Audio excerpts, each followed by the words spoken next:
Hello, everyone, and welcome to another episode of Football Palestine Extra, where we take down everything that has happened in the past week of Palestinian football and give it to you in this nicely condensed video and podcast format. If you are a premium subscriber, you'll know that you'll be able to see the entirety of this episode, and if you're a free subscriber, you'll be able to see up until a certain point before that juicy content lands behind a paywall.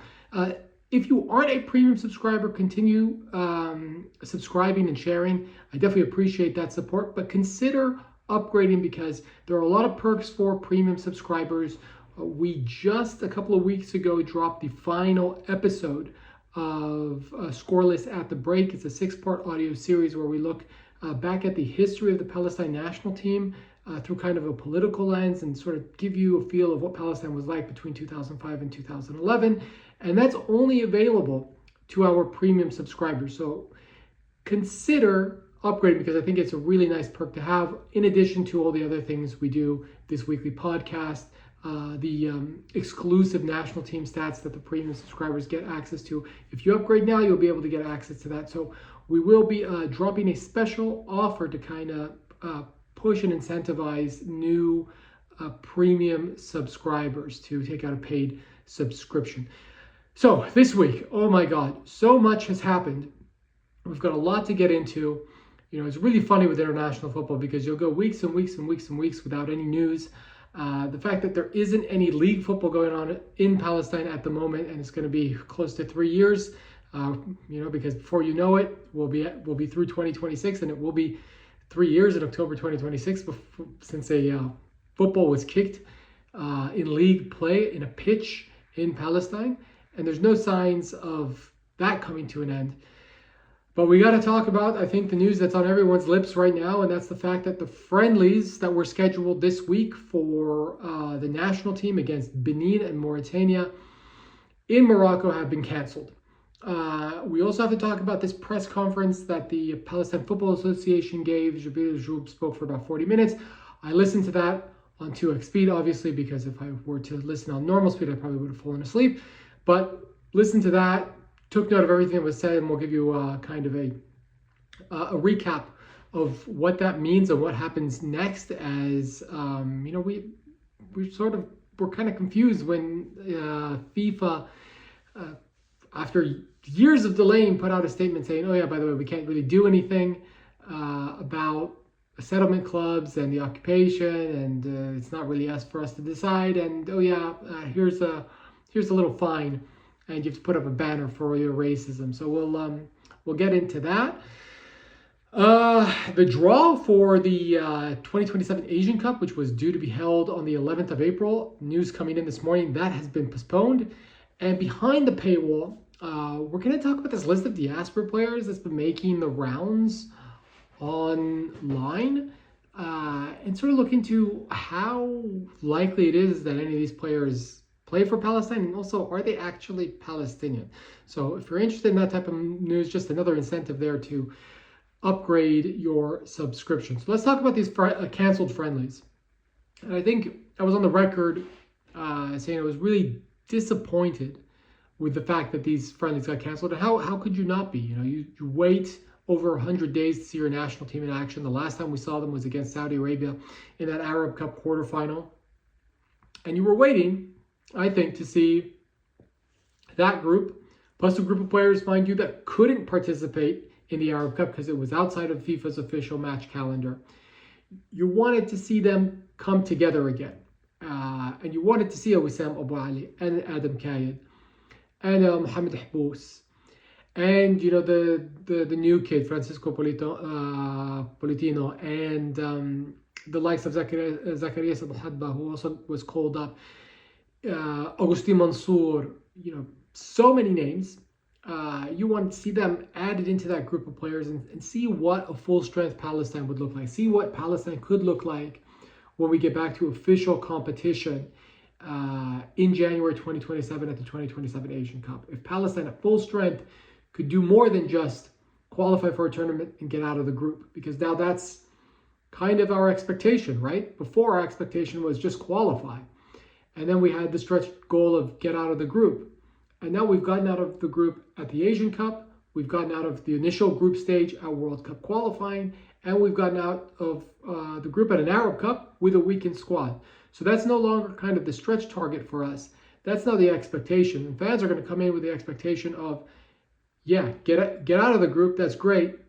Can you win a knockout match? And, progress is not necessarily linear. We might have to wait on that. Just look at how long it took Jordan to kind of progress from getting out of the group to actually winning knockout matches. It took a generation, really, for them to kind of flip the switch, right? They first did that in 2004, where they qualified and they got out of the group.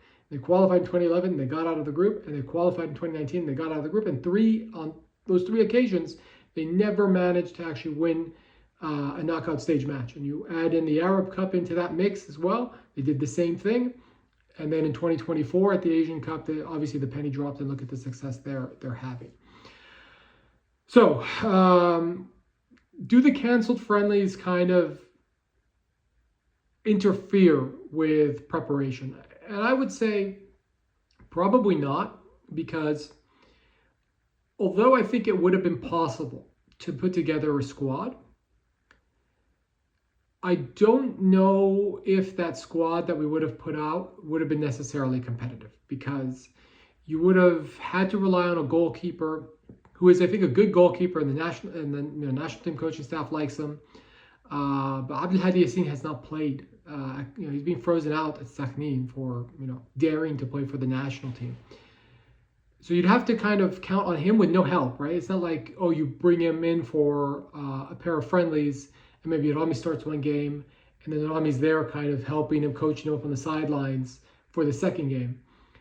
He would be on his own, and he would be rusty, to say the least, right? And you're kind of throwing him into the deep end of the pool. And then, defensively speaking, again, you'd be in a situation where maybe you can get Milad Termanini and Yasser Hamad out of Qatar over land through Saudi Arabia. Maybe. You'd also understand their position if maybe they chose not to. I also think there is a possibility of matches continuing to be played in this period in Qatar, because Qatar as well have had their friendlies canceled, right? They were supposed to host the Finalissima there, and they had arranged to play against Spain in a friendly, and I believe the other friendly they were playing was against either Egypt or Serbia. So they had their matches in Doha all canceled.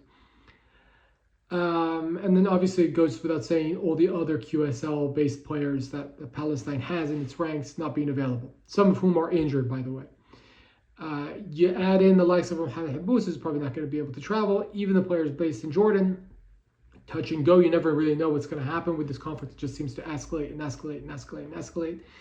So the decision was made, we'll keep these players at home for now and hope that the situation calms down. And if it doesn't end, at least we can get into kind of a predictable rhythm of things, because things in the region right now are really unpredictable. You don't really know if you catch a flight one day, if you'll be able to catch the return a week later, right? So I get why the friendlies were canceled. It could be a blessing in disguise.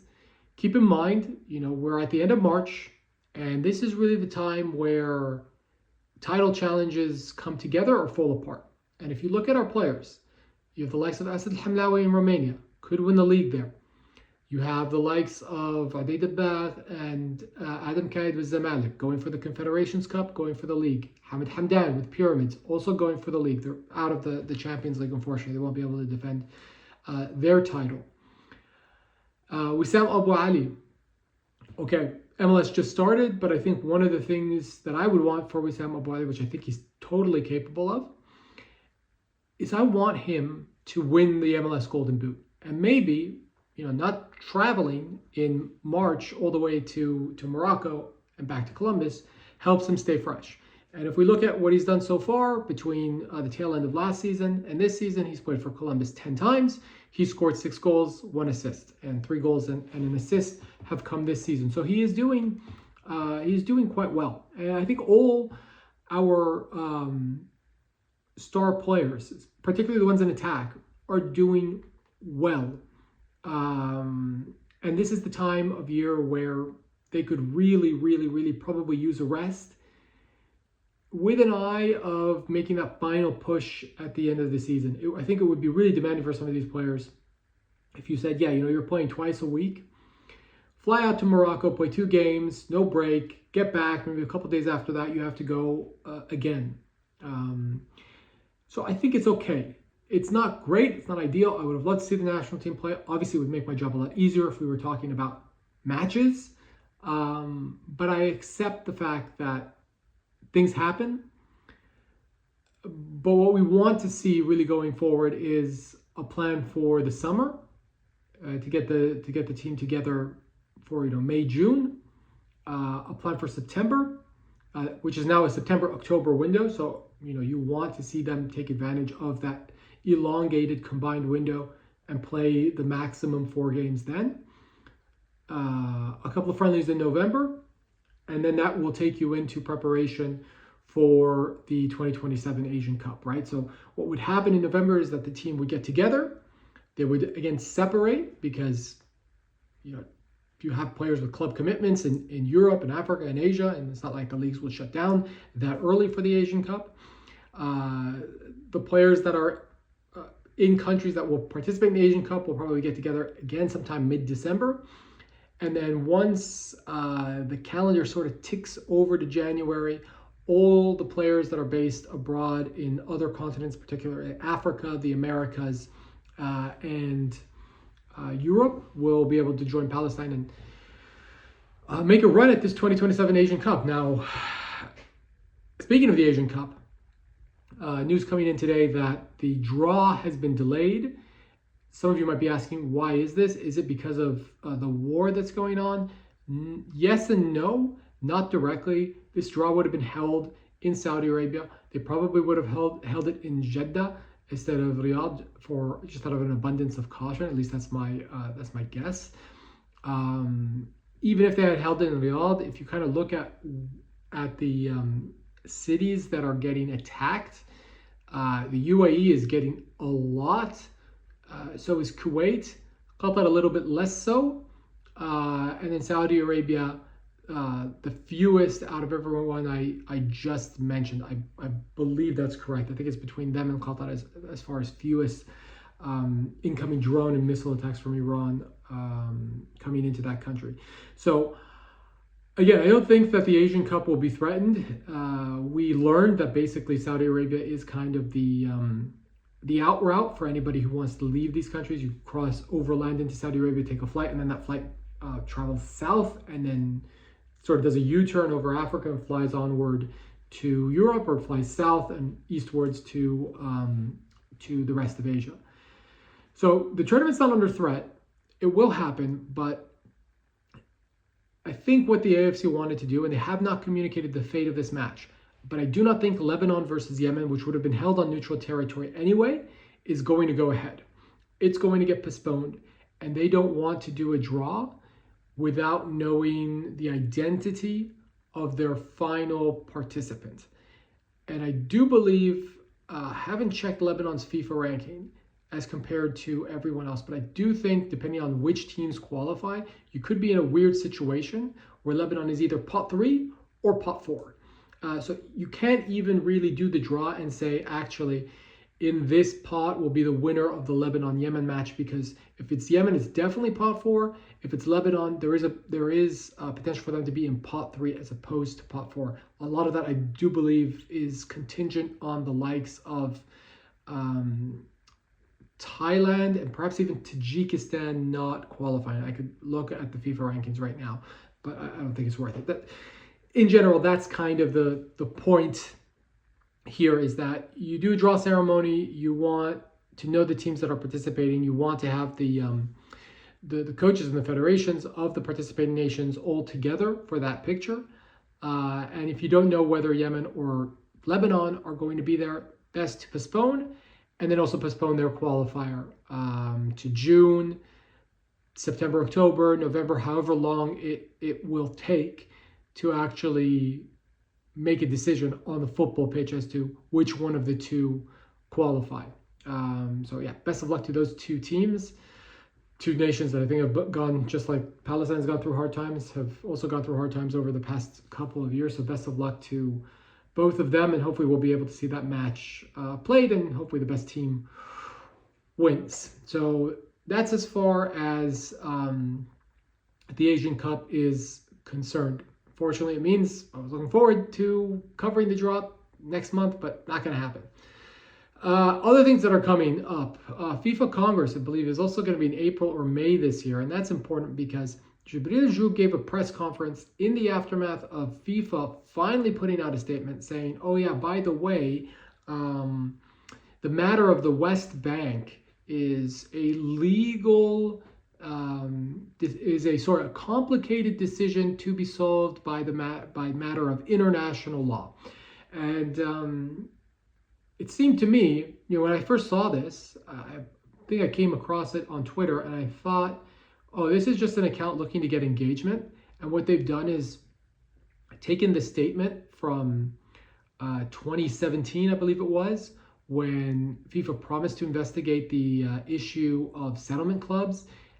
They dispatched a man with a fantastic name, a man by the name of Tokyo Sexuale, to Palestine a number of times. He compiled a report. That report was given to FIFA, and FIFA then said, oh yeah, by the way, we don't interfere in this because this matter has not been settled by international law. Palestine, of course, didn't like that. They took it to CAS, and CAS told them to go kick rocks. Now, why did that fail? And why might maybe their push to kick Israel, or let's call it the grassroots push. The PFA is kind of involved. We'll get into that a little bit later. But why could the grassroots push to kick Israel out of football, why might it work now? One really, really important element to the entire legal case has changed. And if you are somebody who studied political science in university or history and have focused on Palestine, Israel as a topic in those courses, you will know that after the culmination of the Six-Day War in 1967, there was a UN resolution. And in that UN resolution, it says Israel must withdraw from territories occupied in the Six-Day War. Without the article, it does not say the territories. So there was kind of this vagueness that was put into the resolution, I guess, to kind of get, America to say okay and to sort of protect Israel under this cloud of reasonable doubt. Well, in 2024, the ICC actually did, and by the way, that court of law is the UN's court of law. Just to make that clear, they issued. And by the way, I'm not sure if it's ICC or ICJ. I always get them confused, so forgive me if I'm making a mistake. They issued a judgment, and they said, no, actually, the occupation of Gaza, the West Bank, and East Jerusalem is illegal under international law. And so is obviously the separation barrier and everything else that's going on there. So that's it. There's no more kind of, oh, this is a matter for final settlement negotiations for international law to rule on. No, international law has ruled on it. It's illegal. And FIFA was a really big fan of kind of aligning itself with the UN and kind of presenting itself as sort of akin to the UN. Infantino kind of thinks of himself as something like the UN Secretary General. He's like a head of state and he needs to be greeted and treated as such. And so it was weird that they said this. Not surprising, but weird. I thought if they would put out a statement, they would put it out in a way that it would protect them from any sort of scrutiny. A 5-minute trip down the holes and tubes of the internet will show you that actually, no, this has been settled by international law. So because that's changed from 2017 and 2018, when Palestine first filed its complaints and the ruling and the appeal was issued, it could mean that there is a different result now. Now, what has also changed between 2017 and 2018, and really 2015, right? Because if we think back in time, Rajoub made it kind of his mission to kick Israel out of football in 2015, and that was just the aftermath. It was less than a year of a completely brutal war that happened in 2014, where like over 1,000 people were killed, and they were mostly civilians. It was just an indiscriminate bombing campaign in Gaza. It lasted for 34 days, I believe. And yeah, he sort of had this momentum. I think he's also had an awakening because Palestine qualified for the Asian Cup, and then they went to Australia, and there was all this media attention. So he sort of said, "Oh, this is my moment to kind of capture some international notoriety. This is what I'll do. I'll push to have Israel kicked out of FIFA." Now, back then, FIFA's General Assembly were the ones that took votes on these decisions. If you were a member association, you could put an item on the agenda and bring it to a vote. And we don't know exactly what happened because no one has ever spoken about it. But at the 11th hour, Rajoub gets up in Zurich, makes this like really weird speech. He's super flustered, super hurried, announces he's going to withdraw the motion, and then shakes hands with Avi Luzon, who was the IFA president, the Israel IFA president at the time. And they sort of put together a motion that was reworded, and that one passes overwhelmingly. So we don't know actually, did he withdraw the motion because he didn't have the votes, or did he withdraw the motion because actually there was external pressure placed on him from the Palestine Authority and from other foreign governments to say, hey, actually, you should withdraw this right now. We don't know.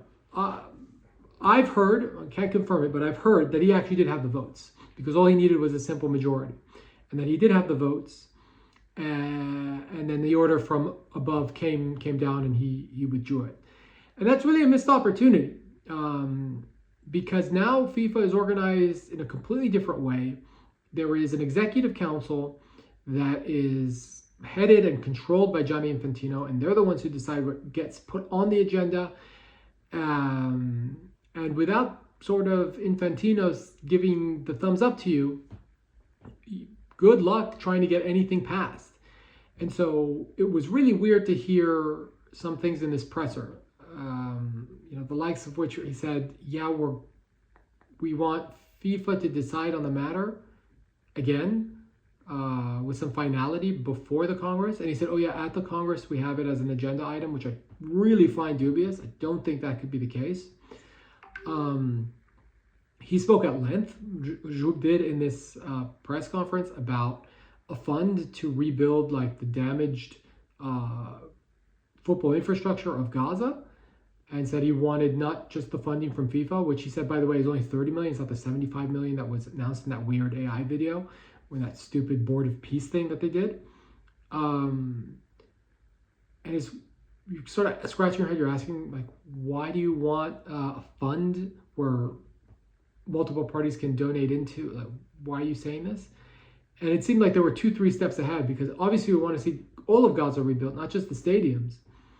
But the one thing you could actually use FIFA's help in is getting football in the West Bank operational again. And there's not even a mention of that, right? He skips over that and then says, oh yeah, we have a right to host matches. It's like, before you can host matches of international teams, get your league, at least half of it, back up and operational. And there's no mention of that whatsoever, which I found very, very bizarre. And then he concluded everything by saying that there were 3 options, which I don't think they were mutually exclusive, but he said 1 was not to surrender. 2 was to kind of engage in this media battle to show the general public the crimes that Israel has committed.